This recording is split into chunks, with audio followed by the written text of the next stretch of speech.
Doctor Sreevarma ஆயுள் தரும் ஆயுர்வேதா அறுவை சிகிச்சை இல்லா குணம் ஆயுள் கால நிவாரணம். சம்மர் ஹாலிடேஸ் வந்தாச்சு, நம்ம ஜிடி ஹாலிடேஸும் வந்தாச்சு. GT holidays, South India's #1 travel brand. வந்தாச்சு தி சென்னை சில்க்ஸின் mega combo sale, summer chill out sale. வணக்கம். இன்று நம் நிகழ்ச்சியில் உடன் இணைந்திருப்பவர் அரசியல் விமர்சகர் பொன் வில்சன் அவர்கள். சார் கிட்ட கேட்க நிறைய கேள்விகளும் சந்தேகங்களும் இருக்கு, பேசுவோம். வணக்கம் சார். வணக்கம். அதிமுக பாஜக கூட்டணி கட்டமைச்சிட்டாங்க. அந்த கூட்டணியில தான் டிடிவி தினகரன் வந்து இருக்கிறதா சொன்னாரு. நைனா நாகேந்திரனும் சரி, அண்ணாமலையும் சரி உறுதிப்படுத்தினாங்க என்டிஏ கூட்டணியில தான் இருக்காரு அப்படின்னு. தேர்தலுக்கு இன்னும் ஒரு வருட காலம் ஏறத்தாழ இருக்கு. கூட்டணிங்கிறத பேசியிருக்காங்களே, இன்னொரு ஸ்ட்ரீட் ஷேரிங்கோ முழுசாவே கூட்டணி கட்டமைக்கப்படல. ஆனா அதுக்குள்ள சோளிங்கர்ல வந்து வேட்பாளர் அறிவிக்கிறார் டிடிவி தினகரன் அப்படிங்கிறப்போ கூட்டணிக்குள்ள இருந்து இப்படி ஒரு முடிவு எடுக்க முடியுமா, இல்லைன்னா கூட்டணிக்குள்ள ஏதாவது சலசலப்புங்கிறதுனால தனித்து கிளம்புறாங்களாங்கிற முடிவுக்கு வந்துட்டாராங்கிற ஒரு கேள்வியே இந்த சம்பவம் எழுப்பி இருக்கு. இல்லை, இது வந்து ரொம்ப டூ ஏர்லி தான். இப்போ நம்ம பிஜேபி அதிமுக கூட்டணியே வந்து ரொம்ப சீக்கிரம் உருவாயிடுச்சு தான் நம்மளே எதிர்பார்க்கல அவ்வளோ சீக்கிரம் உருவாகணும். திமுக கூட்டணி எக்ஸிஸ்டிங் கூட்டணி, அது இன்னொன்று அந்த வெற்றி காம்பினேஷன் கூட்டணி, விக்டரி காம்பினேஷன் இருக்குது. அதனால் அந்த கூட்டணி அப்படியே இன்டாக்டாக இருக்குது. ஆள்றாங்க, கட்சி ஆள்றது. ஆளுகைக்குரிய கட்சிக்கே வந்து சில இலக்கணங்கள் இருக்கும், மற்ற கட்சிகளை எப்படியெல்லாம் அட்ஜஸ்ட் பண்ணணும். அப்போ அந்த கூட்டணி அப்படியே இன்டாக்டாக இருக்குது. அதிலே சில சலனங்கள் இருக்குது. கம்யூனிஸ்ட் நேற்று கூட கோவையில் ஒரு ஆர்ப்பாட்டம் பண்ணாங்க. கோவையில் அது கைது நடவடிக்கை 100 பேருக்கு மேலே கைது பண்ணாங்க. கோவை மாநகராட்சியில் 101வது விதியும் 102வது விதியும், அதாவது எப்படின்னா பாதாள சாக்கடை திட்டத்துக்கும் குடிநீர் திட்டத்துக்கும் இஷ்டத்துக்கு ரேட்டை ஏற்றிட்டாங்க. இது வந்து பாமரனுக்கு பெரிய பாதிப்பை ஏற்படுத்தி நாங்கள் போராட்டம் தான் அனுமதி கொடுக்காம கைது பண்ணாங்க. அங்கே நடந்துச்சு. அரக்கோணத்தில் அதிமுக ஆர்ப்பாட்டம் பண்ணாங்க. பட் கூட்டணி கட்சியே இப்போ சாம்சங் தொழிலாளர் பிரச்சனை, கம்யூனிஸ்ட்டுக்கு பிரச்சனை இருக்குது, விசிகேக்கு கொடி வைக்கிற பிரச்சனை, இது மாதிரி நிறைய பிரச்சனை அவங்களுக்குள்ளே இருக்குது, இல்லைன்னு சொல்ல. ஆனால் இன்டாக்டாக தான் இருக்கிறாங்க. ஏன்னா ஆளுங்கட்சின்றதால இன்டாக்டாக இருக்கிறாங்க. ஆனால் எதிர்கட்சி வரிசையில் எல்லாருக்கும் ஓப்பன் டு அலாக இருந்துச்சு, யார் வேணாலும் யார் கூட வேணாலும் சேரலான்னு. அப்போ பிஜேபியும் அதிமுகவும் மட்டும் டூ ஏர்லியராக ரெண்டு சேர்ந்தாச்சு. ஏன்னா கடந்த காலங்களில் வந்து மாறி மாறி முரண்பாடோடு பேசியிருக்கிறோம். அப்போது கீழ்மட்ட வரைக்கும் தொண்டர்கள் மட்டும் இணக்கமாக வரணும் அப்படின்னா முன்னாடியே சேர்ந்தால் நல்லது. ஆனால் அதே வந்து பாட்டாளி மக்கள் கட்சிக்கோ இல்லைனா தேமுதிகவுக்கோ இன்னும் காலம் இருக்குது, அவங்களுக்கு ஆப்ஷன் இருக்குது, அவங்க வெயிட் பண்ணுறாங்க. இப்போ டிடிவி அறிவிச்சிருக்காருன்னா அது அறிவித்தது என்னென்னா அவர் வந்து அவர் கட்சியோட உற்சாகத்துக்காக, அவரோட செல்ஃப் கான்ஃபிடென்ஸுக்காக அறிவிச்சிருக்கலாம். நம்ம ஜெயலலிதா அம்மாவே கடந்த காலங்களில் அந்த மாதிரி வேட்பாளரை அறிவிச்சுட்டு மாற்றிருக்காங்க. நம்ம இவர் கலைஞர் வேட்பாளரை அறிவிச்சுட்டு 1996 எல்லா தொகுதிக்கும் 234 தொகுதிக்கும் வேட்பாளர் அறிவிச்சாச்சு. 39 தொகுதிகளுக்கும் பாராளுமன்றத்துக்கும் வேட்பாளர் அறிவிச்சாச்சு. அந்த நேரத்தில் தான் வந்து தேர்தல் வந்து தமாக தனியாக பிரிஞ்ச பிறகு நிறைய இடத்துல வேட்பாளரை வாபஸ் வாங்கி திருப்பி போட்டாங்க. அதனால் ஒரு உற்சாகத்திற்காக வந்து சில தொகுதிகளில் வந்து அந்த மாதிரி அறிவிச்சிருவாங்க, இல்லைன்னா வேலையும் செய்வாங்க. ஆனால் தொகுதி பங்கீடு இடஒதுக்கீடுன்னு வரும்பொழுது அதை காம்ப்ரமைஸ் பண்ணாங்க. டிடிவியை பொறுத்த வரைக்கும் நான் என்ன நினைக்கிறேன்னா, அவங்க ஏற்கனவே தேசிய ஜனநாயக கூட்டணியில் இருக்கிறாங்க, அவர் தனி கட்சியும் வச்சுருக்காரு. அப்போ அந்த கூட்டணிக்குள்ளே பெரிய முரண்பாடு இருக்காது, அவர் அதில் சேரக்கூடிய வாய்ப்பு இருக்கிறது அப்படின்னு தான் 99% அதில் தான் இருப்பார்ன்றது. ஓபிஎஸ்ஸை பொறுத்த வரைக்கும் அவர் இன்னும் முடிவு எடுக்கணும். அவர் முடிவு எடுத்தால் தான் தெரியும்.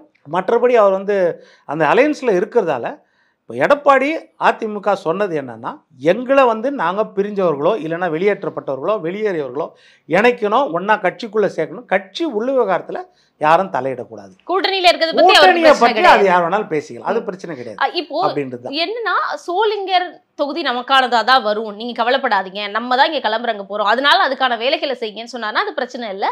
அது ஒரு நம்பிக்கை உற்சாகப்படுத்துறதுக்கு தொண்டர்கள் வந்து களத்துல வேலை செய்வாங்க, நமக்கு தான் 26 தொகுதின்னு.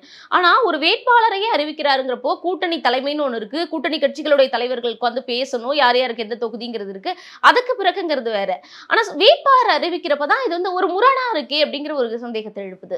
இல்லை, இது வந்து ரொம்ப ரொம்ப சீக்கிரம் இல்லை. அதனால தாராளமாக வந்து இவருக்கு தான் அடையாளம், இந்த தொகுதி கிடைச்சதுன்னா இவர் தான் வேட்பாளர். அது ஏமாற்றம்ல, அது பெரிய ஏமாற்றம் கிடையாது. கட்சியில அந்த மாதிரி தான் நடக்கும். கட்சிக்குள்ள 1984 எடுத்தீங்கன்னா பீட்டர் அல்போன்ஸ் பேரே அறிவிச்சிட்டாங்க. 1984 பீட்டர் அல்போன்ஸ் பேரை அறிவிச்சாச்சு. தென்காசி தொகுதின்னு நினைக்கிறேன், இல்லை பாளையங்கோட்டை தொகுதியா ஞாபகம் இல்லை, அறிவிச்சாச்சு. அறிவிச்சு கொஞ்ச காலம் கழிச்சு சிவாஜி ஒருத்தர் ரெக்கமெண்ட் பண்றாரு, நம்ம சிவாலய சிவாஜி, அவருக்கு கொடுத்து இவர் பேரை மாற்றப்படுகிறது. அப்ப கட்சிகள் அதிருப்தியே ஏமாற்றமோ இருக்காதா? சோளிங்க தொகுதிக்கு அப்புறம் எப்படி வேலை பார்ப்பாங்க அமமுக? இதுதான் கட்சியோட தத்துவமே அதுதான். அதாவது எதிர்பார்ப்பு இருக்கும், ஏமாற்றங்களும் இருக்கும், கட்சி கட்டுப்பாடுன்னு ஒன்று இருக்குது. அந்த கட்டுப்பாடு பிரகாரம் நடக்கணும், அதுதான். அந்த கட்டுப்பாடு பிரகாரம் நடப்பாங்க. சில பேர் வந்து நல்ல முக்கியத்துவம் பெரிய ஆளாக இருப்பாங்க, நல்ல உழைப்பாளியாக இருப்பாங்க. அப்போ என்ன செய்வாங்க, தயங்காமல் அதை அறிவிச்சு வச்சுருவாங்க. நம்ம கூட்டணி நம்ம கேண்டிடேட்னா நீங்கள் தாங்க இந்த தொகுதிக்கு அப்படின்னு அறிவிச்சிருவாங்க. நாளைக்கு கிடைக்கும், கிடைக்காமையும் போயிடலாம், நம்ம சொல்ல முடியாது அந்த மாதிரி. அதனால் அதில் வந்து தவறு கிடையாது. நீங்கள் கூட்டணி வந்து அதிகாரப்பூர்வமாக அங்கீகாரமாக அறிவித்த பிறகு, கூட்டணி பேச்சுவார்த்தை நடந்து முடிஞ்ச பிறகு தொகுதி பங்கீடுக்காக வெயிட் பண்ணுறாங்க. அந்த நேரத்தில் அறிவிச்சாதான் நீங்கள் சொல்கிறது தப்பு. மற்றபடி நிறைய இடத்துல அந்த மாதிரி அடையாளம் காணப்பட்டு அறிவித்து வேலை செய்துட்டு தான் இருக்கிறாங்க. அது தவறு கிடையாது. பாஜக அதிமுக கூட்டணி அமைக்கிறதுக்கு முன்னாடியே விஜயோட அதிமுக கூட்டணிக்கு பேசிட்டு இருக்காங்க அப்படின்னு சொல்லப்பட்டது. ஆனால் அது வந்து சரியா வரல அப்படிங்கிற காரணத்தினால தான் பாஜகவோட அதிமுக சேர்ந்தாங்கலாம் சொன்னாங்க. இப்போ கூட்டணி அமைச்சதுக்கு பிறகாகவும் விஜய் இந்த பக்கம் தான் வரணுங்கிற ஒரு எதிர்பார்ப்பு அதிமுகவை தாண்டி பாஜக கிட்ட இன்னும் வலுவா இருக்கிறத பார்க்க முடியுது. கொள்கை எதிரின்னு மாநாட்டில் பிரகடனப்படுத்தப்பட்ட ஒரு தலைவர் நம்ம கூட்டணிக்கு வருவாருங்கிறத பாஜக எதிர்த்து நம்புறாங்க. இல்லைன்னா இந்த கூட்டணிக்கு எதற்காக விஜய் அவ்வளவு தேவைப்படுறாரு? இல்லை, ரெண்டு விஷயம் நீங்கள் சொல்கிறது. கொள்கை எதிரின்னு அவர் சொல்லியிருக்காரு, இல்லைன்னு சொல்லலை, உண்மைதான். தேர்தல் வந்து கொள்கை கூட்டணியா இல்லைன்னா ஒரு பொது நோக்க கூட்டணியா? கொள்கையில் முரண்பாடு உள்ள கட்சிகள் தான் கூட்டணியில் இருக்கும். அது கூட்டணின்ற வார்த்தையே கிடையாது. ஆட்சியில் பங்கு இருந்தால் தான் கூட்டணி. தொகுதி உடன்பாடு, அவ்வளோதான். தேர்தலுக்காக அவ்வளோதான். அதுதான். It is not alliance, it is seat adjustment தான் சொல்லணும். ஆக்சுவலாக நம்ம அலையன்ஸ்னு சொல்லிடுறோம். ஆக்சுவலாக கொள்கையில் முரண்பாடு உள்ள கட்சிகள் 1967 குலக்கல்வி திட்டத்தை ராஜாஜி கொண்டு வந்தார்னு அவருக்கு எதிராக வீறு கொண்டு நின்ற கட்சி திராவிட முன்னேற்ற கழகம். 1949 ஆரம்பித்த கட்சி. குலக்கல்வி திட்டத்துக்காக ராஜாஜி பதவியை இழந்தார். அந்த ராஜாஜி கூட தான் கூட்டணி வச்சார் பேரறிஞர் அண்ணா.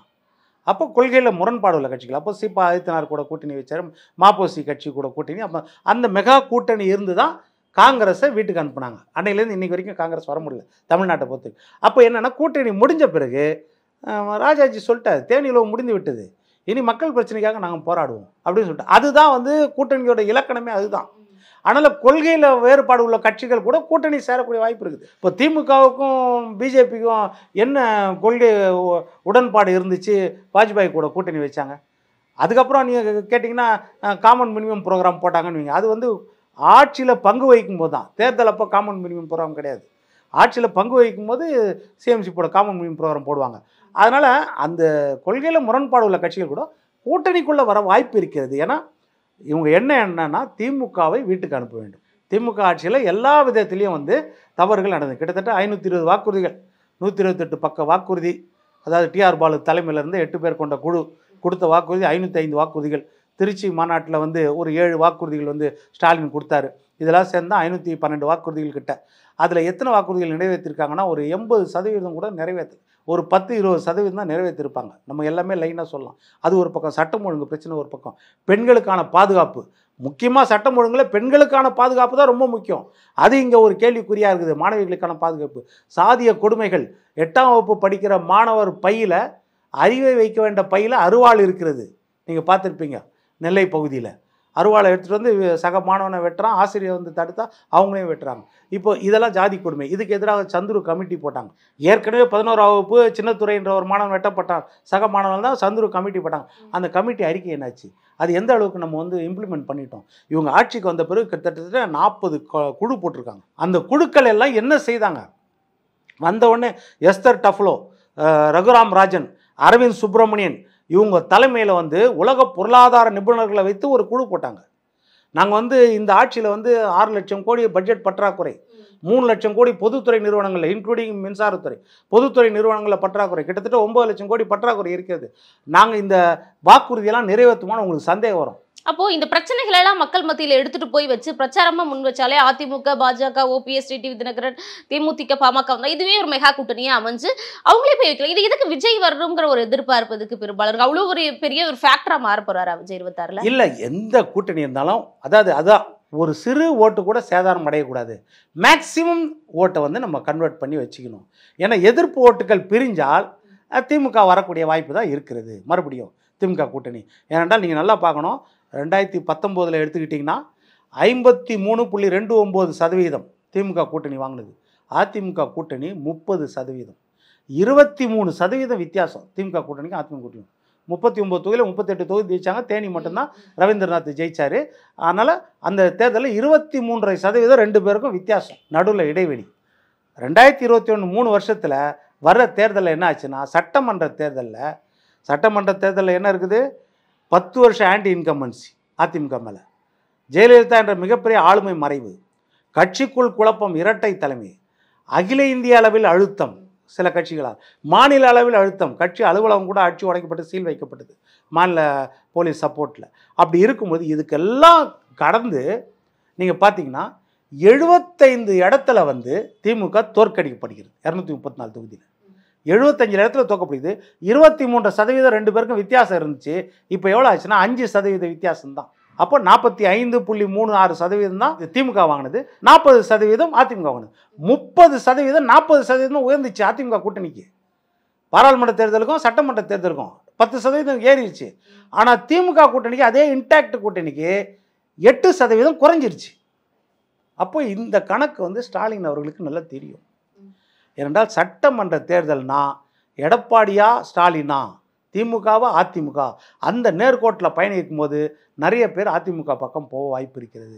அதே மோடியா ராகுலான் போது வேற மாதிரி இருக்கும் தேர்தல், அதில் வந்து வித்தியாசம் வேற மாதிரி இருக்கும். அப்போ இந்த நெருக்கத்தில் இருக்கிற அந்த இடைவெளியை வந்து இன்னொன்று இந்தோட 5 வருட ஆன்டி இன்கம்பன்சி திமுக மேலே இருக்குது. ஸ்கீம்ஸும் கொண்டு வந்திருக்காங்க, அது எங்களுக்கு கை கொடுக்கும்னு சொல்கிறாங்கல்ல. அதாவது ஸ்கீம்ஸ், எந்த ஸ்கீமும் சிறப்பாக கொண்டு வந்துருன்னு சொல்லுங்க.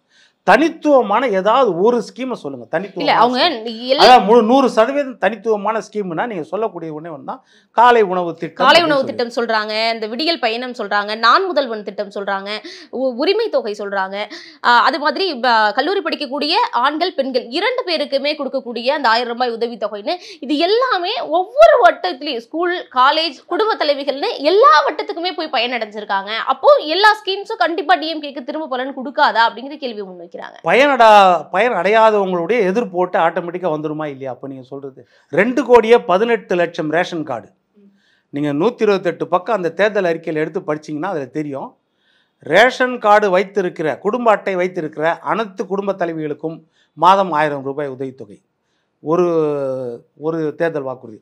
அடுத்த வரியே என்ன இருக்குன்னா, குடும்ப அட்டையில் உணவுப் பொருட்கள் பெறும் அத்தனை குடும்ப தலைவிகளுக்கும் நாங்கள் மாதம் 1000 ரூபாய் கொடுக்கப்படும். 2,18,00,000 கொடுத்துருக்கிறது, 1,10,00,000 மீதி வரல. அதில் வந்து தகுதி நிர்ணயிக்கிறீங்க பொருளாதார அடிப்படையில். அப்போது பொருளாதார அடிப்படையில் நிற்கும் போது பொருளாதார அடிப்படையில் கொடுத்தா பொருளாதாரம் என்று மாற்றத்துக்குரியது, அது என்றைக்கும் மாறக்கூடியது. அப்போது நீங்கள் வந்து இப்போது உங்கள் வீட்டில் ஒரு ஐடியில் வேலை செய்கிறாரு, இந்த வருஷம் நீங்கள் கொடுக்கல 1000 ரூபாய், அவர் ஐடி வேலை போயிடுச்சு, திருப்பி 1000 ரூபா கொடுப்பீங்களா? எப்போ கொடுப்பீங்க? சரி, 1000 ரூபாய் கொடுக்க ஆரம்பிச்சிட்டிங்க 2 மாதத்தில். அவர் பையனுக்கு ஐடியில் வேலை கிடச்சிது 40,000, இப்போ அவர் எடுத்துருவீங்களா? 300 யூனிட்டுக்கு கீழே இருந்தால் தான் நீங்கள் யூஸ் பண்ணணும். ஒரு மாதம் 350 வந்துச்சு வீட்டில், அப்போ 1000 ரூபா கட் பண்ணிடுவீங்களா? இதெல்லாம் ஏகப்பட்ட குழப்பம். அப்போ நிறைய பேர் அதிருப்தியில் இருக்கிறாங்க. இந்த அதிருப்தியாளர்கள் ஓட்டு எதிர்ப்பு ஓட்டாக கன்வெர்ட் ஆகுமா? ஒரு பக்கம் என்னென்னா ஆதரவு ஓட்டு பெருசாக வராது, எதிர்ப்பு ஓட்டு கண்டிப்பாக 100% வரும். ஏன்னா 2006லேருந்து 2011 வரைக்கும் பார்த்தோம் கலைஞர் கருணாநிதியின் ஆட்சி. அந்த ஆட்சியில் என்ன செய்தார்? முதல்ல 1 ரூபாய்க்கு 20 கிலோ அரிசி ரேஷனில் கொடுத்தாரு. எல்லாருக்கும் கலர் டிவி, வீட்டுக்கு ஒரு கலர் டிவி கொடுத்தாரு. மேம்பாலங்கள் கட்டினார். அப்போது ரேஷனில் முதல் பாம் ஆயில் அப்போ தான் கொடுக்கப்பட்டது. இதெல்லாம் அந்த ஆட்சியில் வந்து கலைஞர் காப்பீடு திட்டம் கொடுத்தது. 2011 என்ன ஆச்சு? ஏன் கலைஞர் கருணாநிதி தோத்தார்? எதிர்கட்சியாக கூட வர முடியல.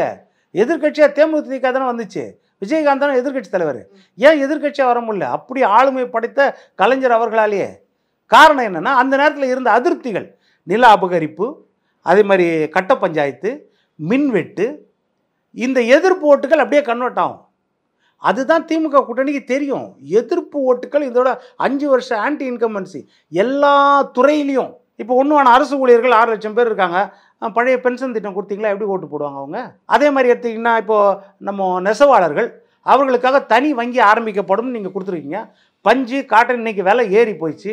50,000 நெசவு தொழில் வந்து கிட்டத்தட்ட முடங்கி போயிருக்குது. இப்போ நீங்கள் திருப்பூர், ஈரோடு, சேலம் அந்த பக்கம் போனீங்கன்னா ஸ்கிராப் கடை, இரும்பு கடையில் பார்த்தீங்கன்னா விசைத்தறி அவங்களுக்கு தான். விசைத்தறி ஸ்கிராப் தான் எக்கச்சக்கமாக இருக்கும்.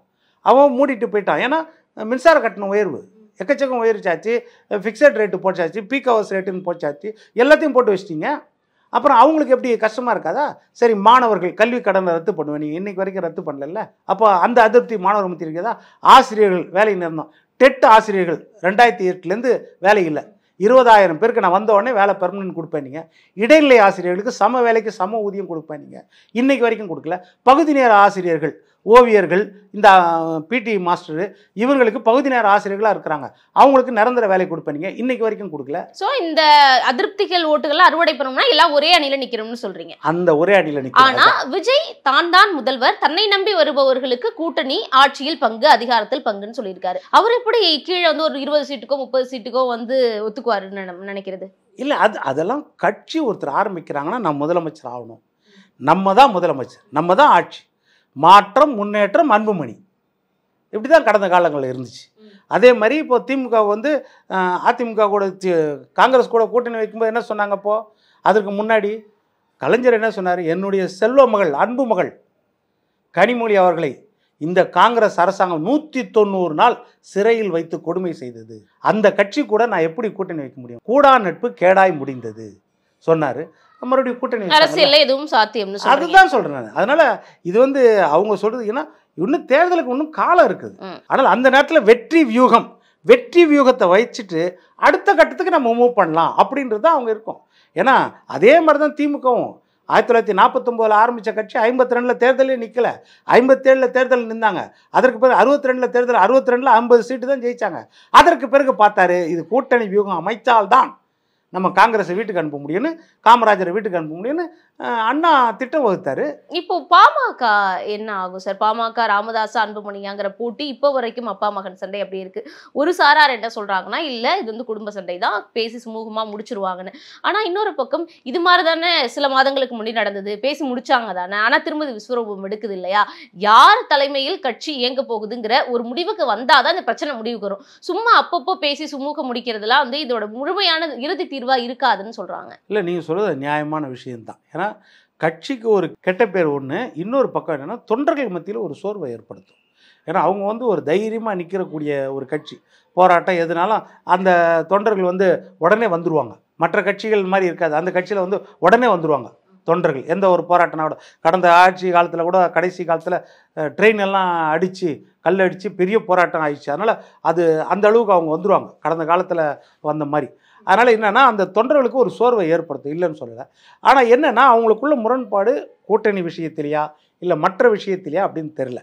ஆனால் நம்ம ராமதாஸ் ஐயா வந்து சொல்கிறாரு அன்புமணிக்குள்ள கருத்து வேறுபாடு. ஆனால் இந்த கருத்து வேறுபாடு வந்து முத்தி போய் உடையிற அளவுக்கு இருக்குமான்றது இருக்காது, எனக்கு தெரிஞ்சு அதுதான்.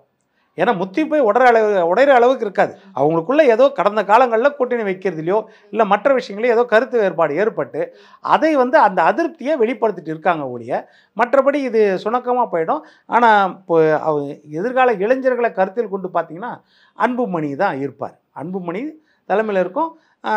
ஐயாவுக்கு மரியாதை கொடுத்து இருக்கணும்னு அவர் இருப்பார். ஆனா இப்போ வரைக்கும் ராமதாஸ் செயல் தலைவர்னு தானே குறிப்பிடுறாரு. தலைவருங்கிற போது வரதவே திரும்ப அவர் கொடுக்கறதுக்கான ஒரு எண்ண ஓட்டமும் மனமும் அவருக்கு இல்ல. இப்போ வரைக்கும் அவர் அந்த நோக்கி திரும்ப போகலையே, அதே இடத்துல தான் இருக்காரு ரகுராமன். இல்ல, அதுதான் அவர் அதுதான் சொல்றாரு. அதே நேரத்தில் வந்து எங்களுக்குள்ள கருத்து வேறுபாடு கிடையாது, நாம் இப்போ ஊடகங்களோட வந்துச்சு அவரோட அடிப்படை உறுப்பினர் கூட நீக்குவாங்களா அப்படின்ற மாதிரி ஒரு பரவலாக ஒரு வதந்தி வந்துச்சு. அதெல்லாம் தவறு, நான் அப்படி செய்வேனா?